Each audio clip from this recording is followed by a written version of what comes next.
Hello, it's about 10 o'clock at night on a Sunday and everyone's in bed. I'm not got work tomorrow, so I'll come up here and I'm making a start on my pistons. So I'm not going to film all of this, but I just want to let you know what's going on. I've got to do the same job as the crank. I've got to measure that, the bearing thickness. I've got the big ends on the crank here. Do my maths. The tolerances are okay. We put them in and spin them round, and once they're round we can plastic gauge them for double checking, and then that is good to go. One thing as well before they go in, I've got to orientate the piston rings, which is fairly simple. So just to let you know what's going on, first I'm going to put them in this vice alley jaws, torque it down, measure, jot it down, and that's it. Pretty simple. So, hello, it's the next day. I haven't got long, so I've been cracking on.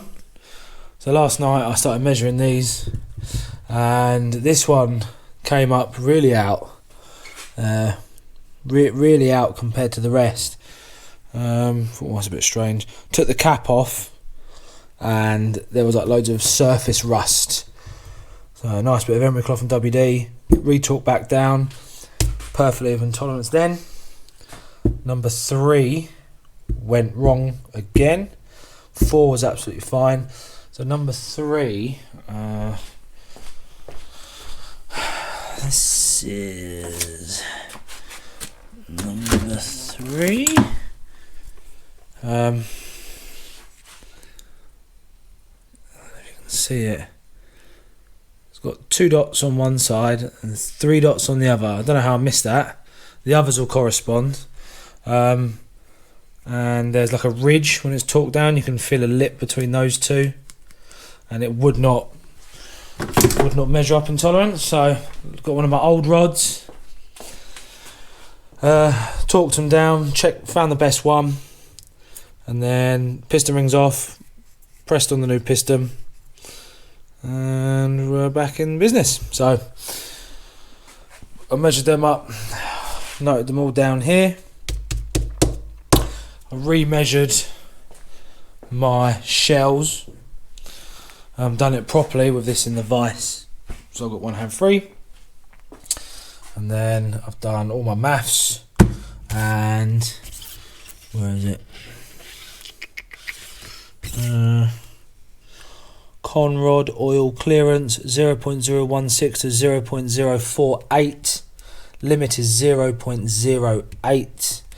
And on 1, 2, 3, 4, I've got 0.031, 0.035, 0.033. Again, I missed the O there. That's what happens. And then 0.039. So I'm happy they're all within tolerance. So that means now I can orientate the rings and start putting them in the engine. So fairly simple way. I stole this off the internet, just drew it down. Got your pockets, and you just got to line up second ring there, one of the oil rings, top ring, the oil ring scraper. So I'm just going to do that on all of them, and then get installing.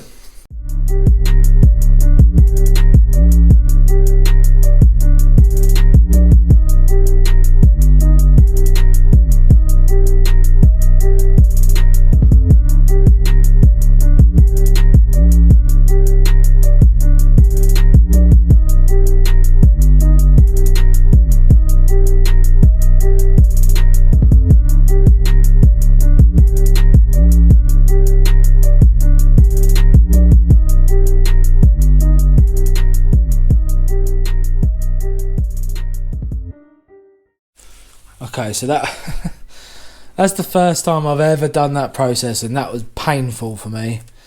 I'm going to do it again differently. I've run out of time today. So, like I said, orientate the rings. I'm good. I dunked it in this. This is just 2050 classic mineral oil. My Chally runs on that. So I'm just dunking it in there so all the piston rings gets all in the grooves. But then putting this on is so hard and it's so slippery. So I'm gonna have to sort a way of doing that better. I wish I could afford the machined cone shaped ones. Oh, they're like 50 quid each. And this is like, it was like 9 quid with the bloody piston ring pliers. I'm not spending that. So anyway, I got it in. Let me just show you this one, and then Thursday I'm back up here, which is 3 days time. I will show you. So I'm just trying to find something. I'll use this. I'll show you my process. So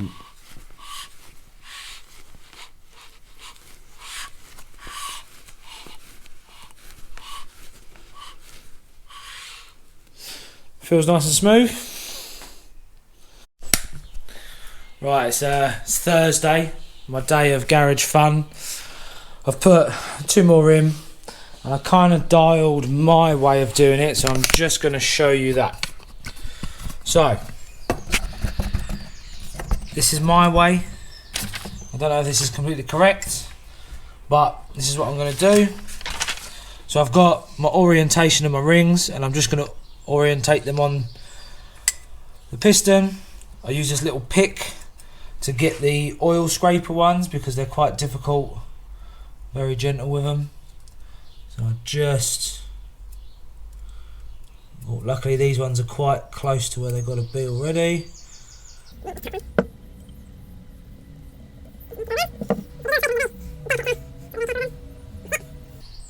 so one's up there, one's that corner, one's there. Obviously every engine you're going to do is going to have different ones. So top ring is about 7:30 o'clock, if that makes sense, and then second ring is about 2:30 o'clock. Right, so I've now orientated the rings. Let me just take off the cap. Still, oh, this one's still torqued up.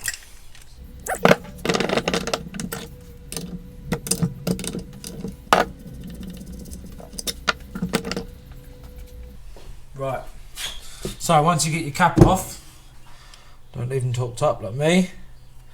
Just make sure there's no stuff in between where the cap sits. A little wipe, bearing's got no debris on it. I like to give it a wipe with my finger. I don't know why. I think that kind of, you can feel if there's any stuff in it there. And if you use a rag, it might leave some lint and that. Also, I kind of want one layer of thin grease in it so it doesn't like rust up in the future. So, rings are orientated, bearings in. I'm just going to soak it in my oil for a minute.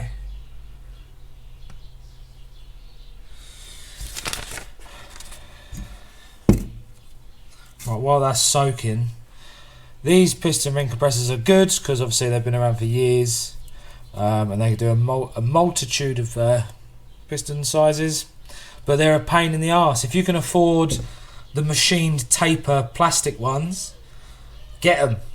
Obviously, if you're going to build slightly different engines, then get this one, but it's a bit of a pain. So, let the oil drain off for a minute. All the time I'm just double checking my piston rings are still orientated okay. Right, and then the way I've figured out to do this is you want the key side on the edge of the table. Get that in. And then you can kind of lean on the whole thing.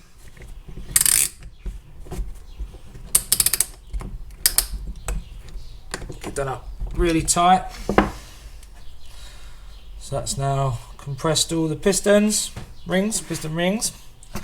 Okay, and then I'll put that there maybe. No, hold on.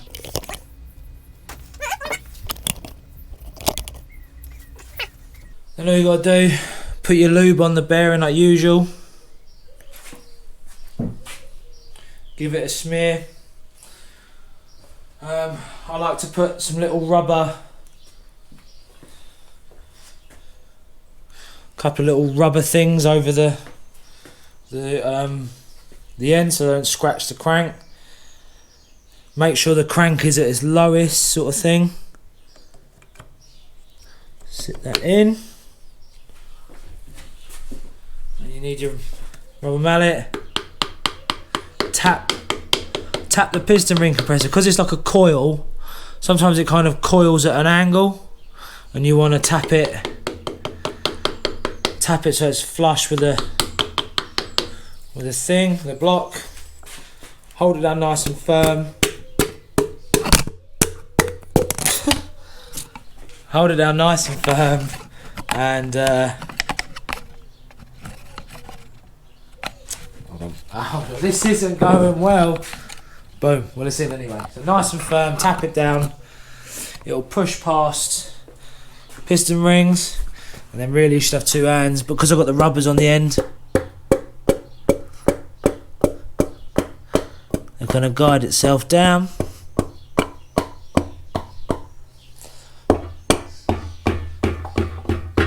In. Right, give me 2 seconds, I'm going to clean the camera and come back. Okay, right. Shoddy camera work there.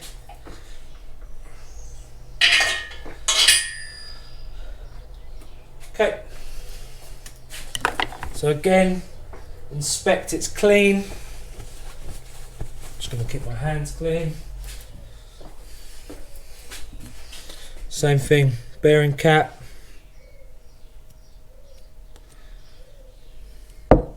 Bearing.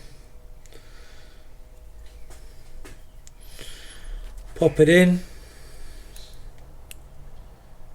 That's it. Plenty of lube.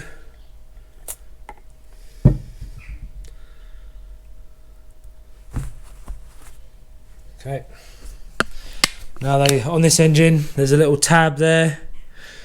Little tabs on the left hand side here, so it's tab to tab. Slot that on. Again, I haven't got any stuff, so I'm just going to pop a little tiny drop of that on.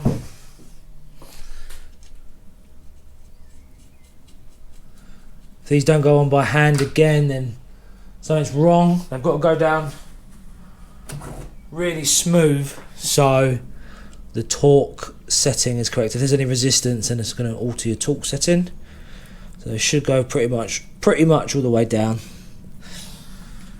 Okay. And then luckily I've got 2 torque wrenches. I've got a small one, so I've wait. So this small one's set to 20.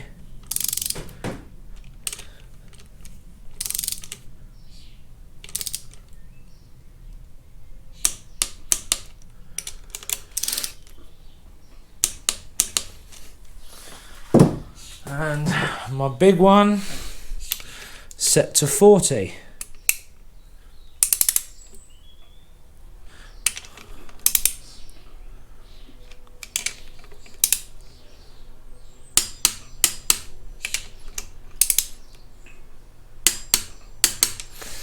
There we go. So, will it spin? Oh yeah, all a bit stiff for my hands. Just get this on, grip it. Yeah, like that. Nice and smooth. Let me flip this.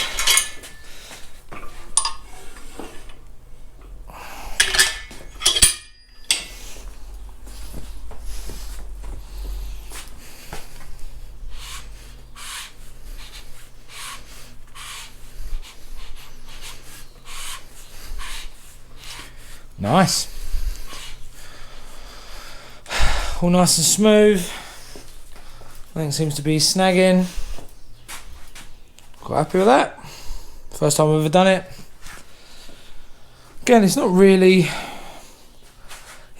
a hard process. It's not really that difficult.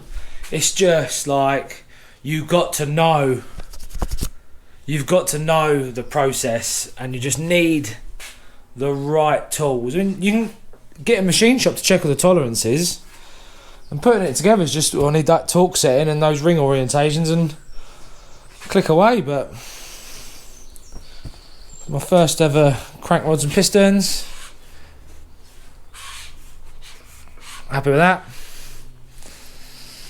So, what is next?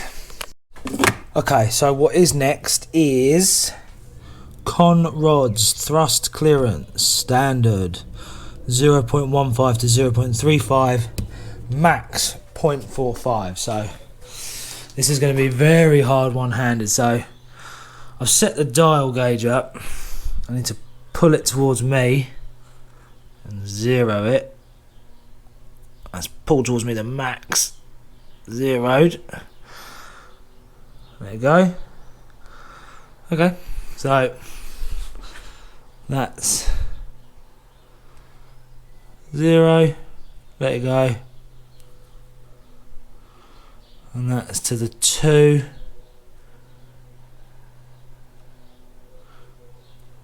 So 0, 2. So that means there's 0.2. It says 0.2 of movement, so that is pretty much bang in between standard. So let me check that for all of them and see what they all are. So that one's 0.19. So that is about 0.15. Yeah, 0.19 again. So all within tolerance.